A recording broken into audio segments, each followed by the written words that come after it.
विधान परिषदेच्या कोकण विभाग पदवीधर मतदारसंघाची मतदान प्रक्रिया पार पडली। या निवडणुकीमध्ये ठाणे जिल्ह्यातील 124 मतदान केंद्रावरती सकाळी 7 ते सायंकाळी 7 वाजेपर्यंत मतदान संपन्न झाले। पदवीधर मतदारसंघाच्या निवडणुकीमध्ये एकूण 13 उमेदवार रिंगणामध्ये आहेत। यामध्ये भाजप आणि काँग्रेसमध्ये मोठी लढत आहे। भाजपकडून 2 वेळा आमदार झालेले निरंजन डावकरे यांच्यासमोर काँग्रेसचे रमेश कीर हे उमेदवार आहेत। कोकण विभाग पदवीधर मतदारसंघामध्ये एकूण 2,23,225 मतदार असून यामध्ये सर्वाधिक 98,860 मतदार ठाणे जिल्ह्यामध्ये आहेत। यामध्ये 42,478 स्त्री मतदार तर 56,371 पुरुष मतदार आणि 11 तृतीयपंथी मतदार आहेत। ठाणे जिल्ह्यात एकूण 124 मतदार केंद्र आहेत। भाजपचे उमेदवार निरंजन डावकरे यांनी म्हटलं की मतदारांचा अतिशय चांगला प्रतिसाद मिळत आहे। आज पाऊस आहे पण तरी देखील मतदारांनी मतदान करावे। सातत्याने 12 वर्ष मी कामं केली असून याचा कार्य अहवाल मतदारांपर्यंत पोहोचला आहे। विरोधक खोटे आरोप करत आहेत। खोटं बोला पण रेटून बोला असं विरोधक करतच आहेत। मला विश्वास आहे की मी निश्चितपणे हॅट्रिक करणार। पदवीधरांशी माझा संवाद झाल्यामुळे माझ्यावर त्यांचा विश्वास आहे। मुख्यमंत्री एकनाथ शिंदे आणि अजित पवार यांनी आम्हाला महायुती म्हणून पाठिंबा दिला आहे। ताकदीने महायुती म्हणून सर्वच पक्षांनी काम केलं आहे। त्यामुळे या मतदारसंघामध्ये मोठा विजय मिळेल। सर्व मतदारांना विनंती करतो की सर्वांनी मतदान करावे असं डावकरे यांनी आवाहन केलं आहे। तर ठाणे शहरातील सरस्वती हायस्कूलमधील मतदान केंद्रावरती संजय केळकर यांनी आपल्या परिवारासह मतदानाचा हक्क बजावला आहे।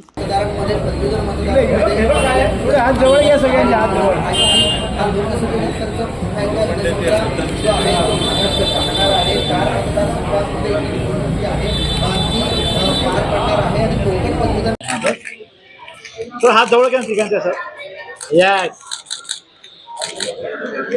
सर आता सोलो साहेबांचा बी वाला नाही खरं म्हणजे हे पदवीधर मतदारसंघातलं मतदान हे अत्यंत महत्त्वाचं आहे आणि पदवीधर मतदार शिक्षक मतदार हे मोठ्या संख्येने नेहमीच मतदान करतात आणि कोकणाने कायमच साथ दिलेली आहे आम्हाला, भाजपला, महायुतीला आणि पदवीधर मतदारसंघामध्ये देखील 100% ते साथ देतील असा मला विश्वास वाटतो। मतदानाला बाहेर या। खरं म्हणजे एकही मत बाद व्हायला नको, परंतु मतं बाद होण्याचं प्रमाण सर्वच ठिकाणी या सगळ्या मतदारसंघामध्ये असतं। त्याच्यामुळे माझी मतदारांना देखील विनंती आहे की जे मतदानाचे नियम आहेत तिथलाच पेन घेऊन आपण मतदान करावं, त्याच्यावर कुठेही काही लिहू नये आणि योग्य पद्धतीने फोल्ड करून ते मतदान करावं।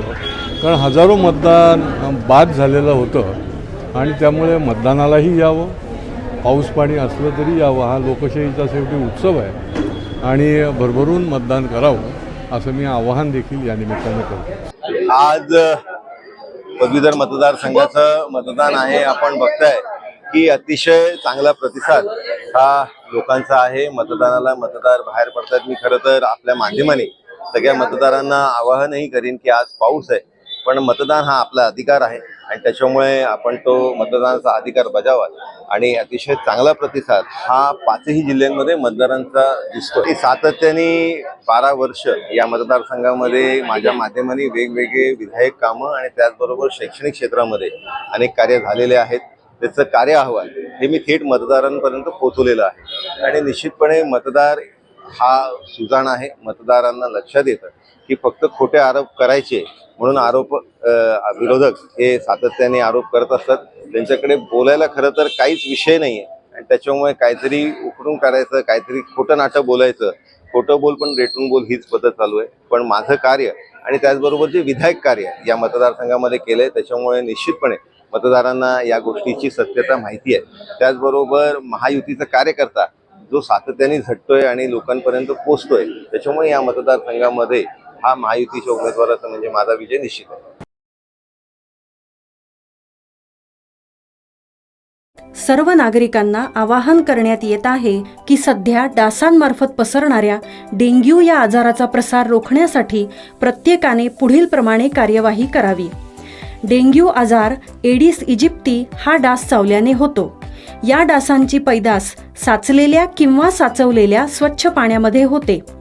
8 दिवसांपेक्षा जास्त दिवस पाणी उघडे व साचून राहिल्यास त्यात डास अंडी घालतात.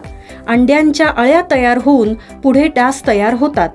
यासाठी आपल्या घरातील पाणी साठे उदाहरणार्थ बॅरल्स, पिंपे, टाक्या, हौद, रांजणे इत्यादी दर आठवड्याला रिकामे करून घासून पुसून कोरडे करून पुन्हा भरावे. 1 दिवस कोरडा दिवस म्हणून पाळावा. पाणी साठ्यांना घट्ट झाकणे बसवावीत किंवा जुनी साडी, चादर, धोतर यांनी बांधून झाकून ठेवावीत, म्हणजे डास त्यात जाऊन अंडी घालणार नाहीत. घराच्या गच्चीवर, आजूबाजूला, अंगणात कोठेही पाणी साचू देऊ नये. भंगार सामान उघड्यावर टाकू नये. उदाहरणार्थ टायर्स, प्लास्टिक सामान, कुंड्या, टाकाऊ वस्तू इत्यादी. अशा सामानात पावसाचे पाणी साठून त्यात डेंग्यूच्या डासांची पैदास होते. घरातील कूलर्स, फ्रीजच्या पाठीमागील ट्रे हे देखील वेळोवेळी कोरडे करावेत. लक्षात ठेवा, नुसत्या फवारणीने डास घनता कमी होत नाही, तर त्यासाठी डास पैदास ठिकाणे नष्ट करणे ही आपल्या सर्वांची जबाबदारी आहे. कोणताही ताप अंगावर न काढता जवळच्या शासकीय रुग्णालयात मोफत औषधोपचार घ्या. अशा प्रकारे नागरिकांनी सहकार्य केल्यास डेंग्यूचा प्रसार रोखणे सहज शक्य आहे.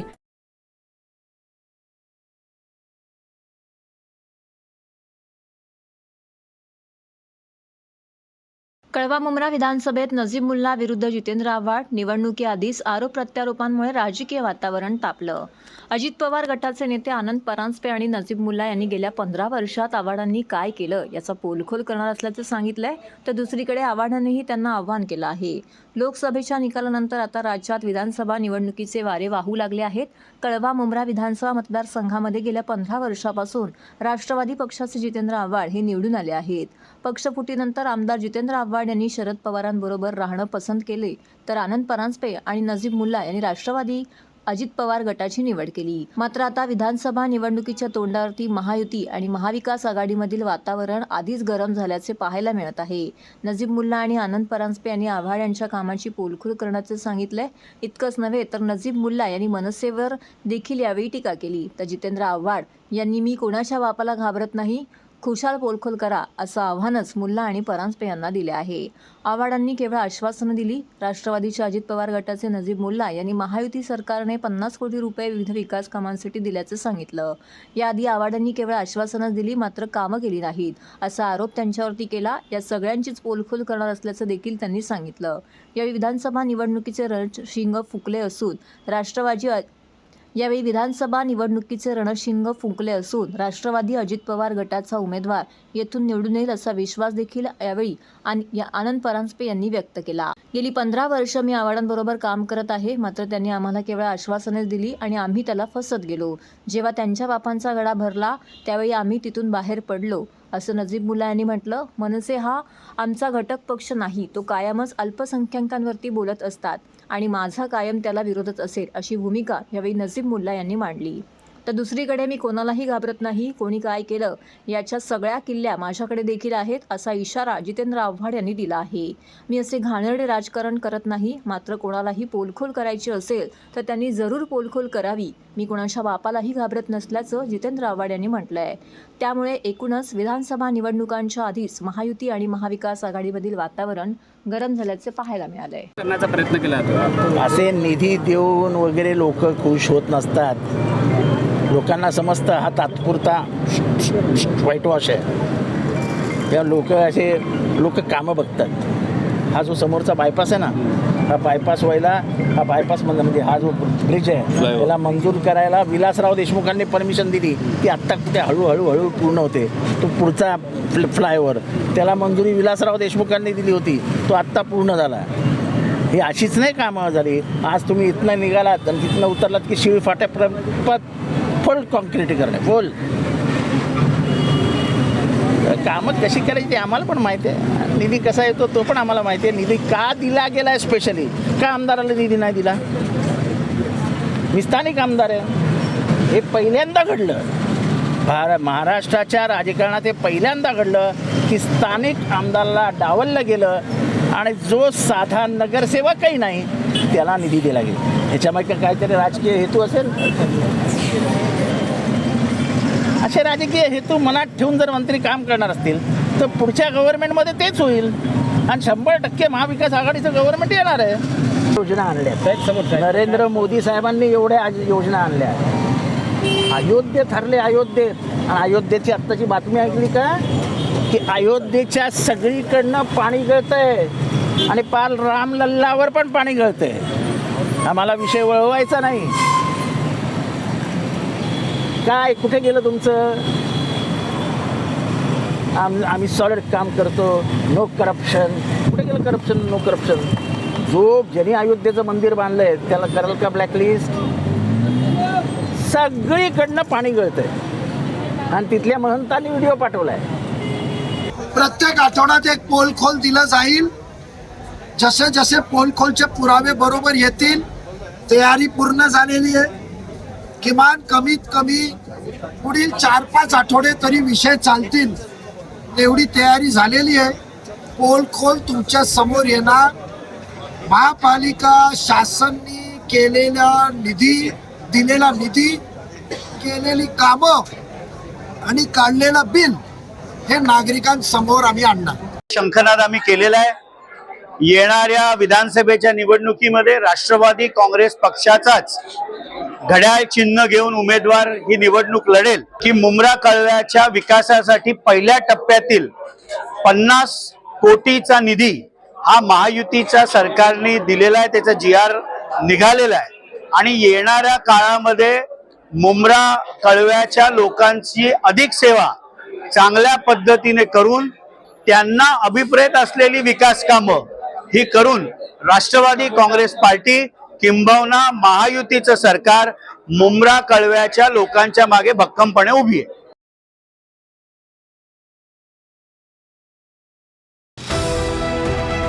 TJSB सौर शक्ती कर्ज गो ग्रीन, करा वीज बिलावर बचत. आकर्षक व्याजदर, 84 महिने परतफेड कालावधी, 80% लोन, व्यावसायिक आणि उद्योजकांकरता सुद्धा. अधिक माहितीसाठी तुमच्या जवळच्या शाखेला भेट द्या किंवा संपर्क साधा. 1800-223-466 आणि 1800-266-3466.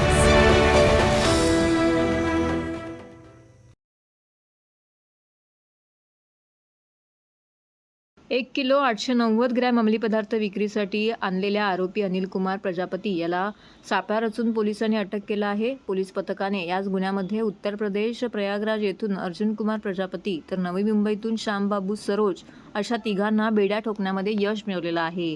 ठाणे गुन्हे शाखा अंमली पदार्थ विरोधी पथकाने मिळालेल्या माहितीची खातरजमा करत पोलीस पथकाने अनिल कुमार श्रीमुखलाल प्रजापती याला भिवंडी येथून तसेच याची अंगझडती घेतली असता 17,20,000 रुपयांचा 1 किलो 720 ग्रॅम अंमली पदार्थ जप्त केला आहे. त्याच्या विरोधात पोलीस ठाण्यामध्ये अंमली पदार्थ विरोधी कायद्यानुसार गुन्हा देखील दाखल करण्यात आला आहे. पथकाने ही कारवाई केली आहे. पोलीस पथकाने अटक आरोपी अंमली पदार्थ विक्री करणारा अर्जुन कुमार प्रजापती राज्य उत्तर प्रदेश याच्या नावाचा उलगडा झाला. पोलीस पथकाने प्रयागराज जिल्हा येथे पोहोचून अर्जुन कुमार याला उत्तर प्रदेशामधून अटक केली आहे. तर चौकशीमध्ये त्याने आज हा अंमली पदार्थ श्यामबाबू सरोज नवी मुंबई परिसरात रिक्षा चालवण्याचा व्यवसाय करणारे आहेत. तर ते देखील मूळचे UP-मधले रहिवासी असून नवी मुंबई परिसरातून त्यांना देखील अटक करण्यात आलेली आहे.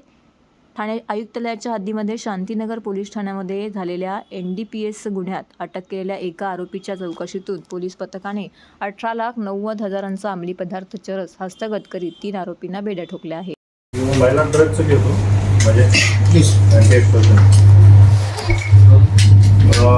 14 तारीख को anti extortion cell crime branch थाने को एक इन्फॉर्मेशन थी कि भिवंडी थाना में शांतिनगर पुलिस स्टेशन के हद्दी में एक जगह एक आरोपी चरस बेचने के लिए आ रहा है. उसके हिसाब से एंटी एक्सटॉर्शन सेल के सीनियर पे मालोजी शिंदे साहब, PI क्राइम वनिंदा पाटिल मैम और API गोरे, API टरमाड़े और उनकी पूरी टीम ने वहाँ पे ट्रैप आयोजित किया.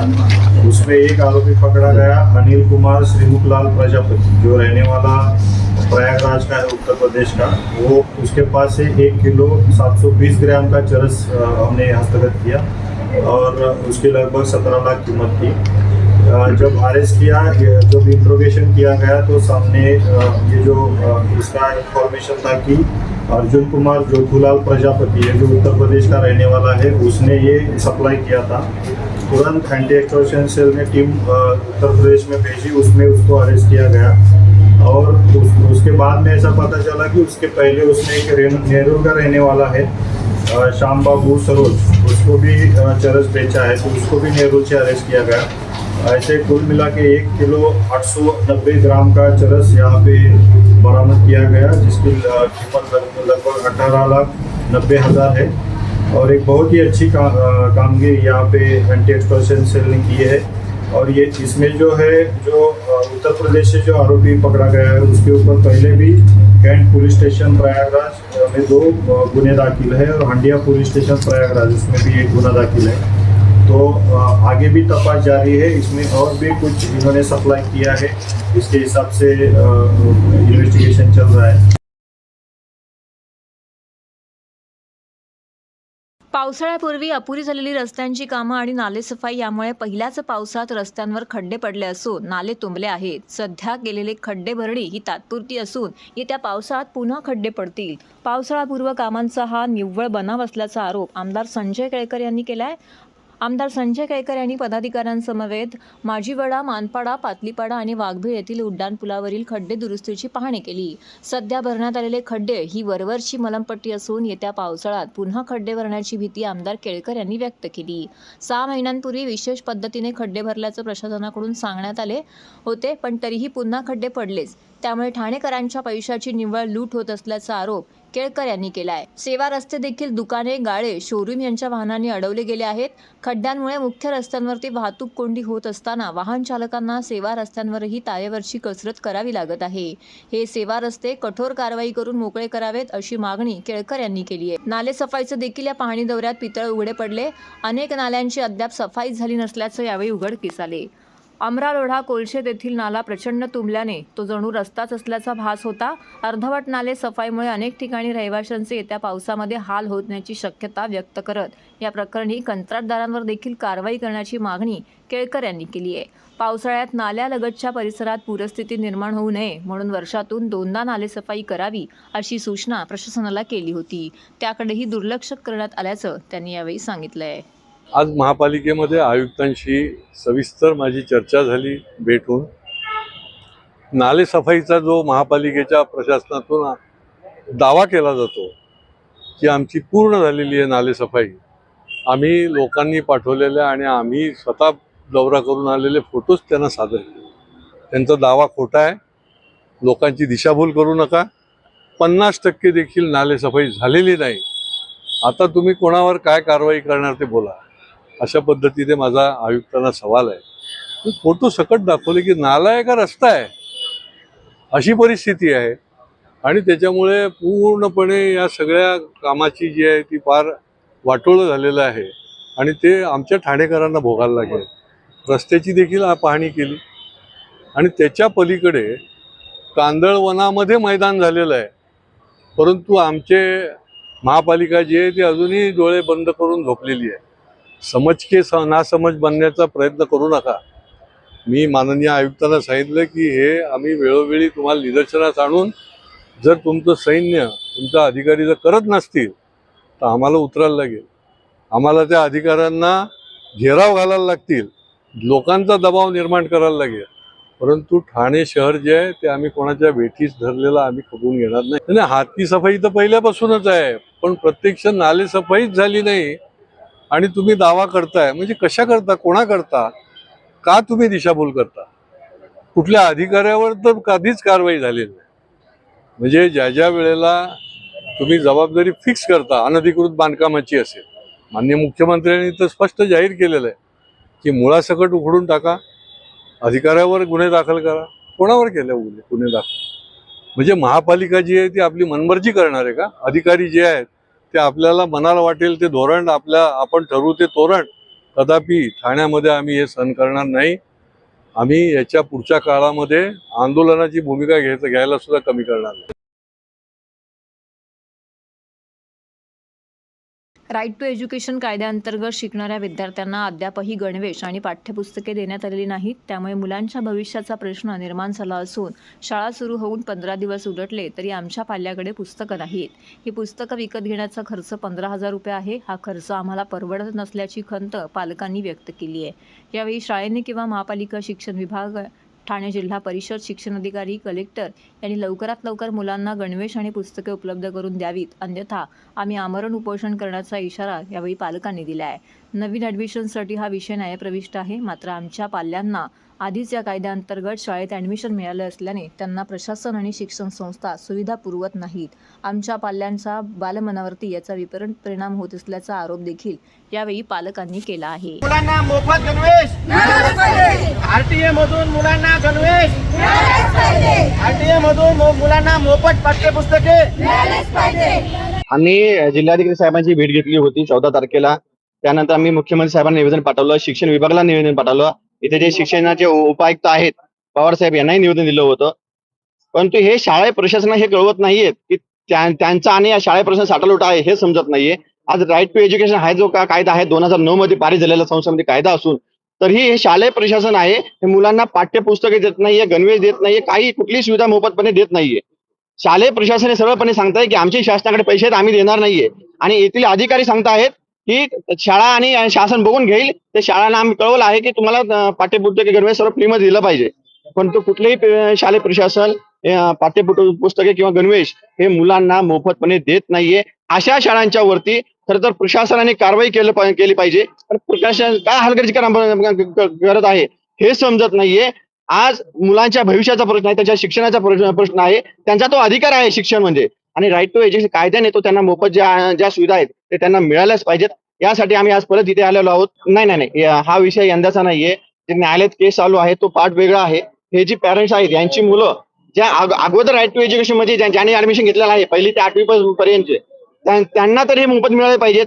कारण आता जी लिस्ट लागायची आहे ती जुलै महिन्यामध्ये लिस्ट डिक्लेअर होईल.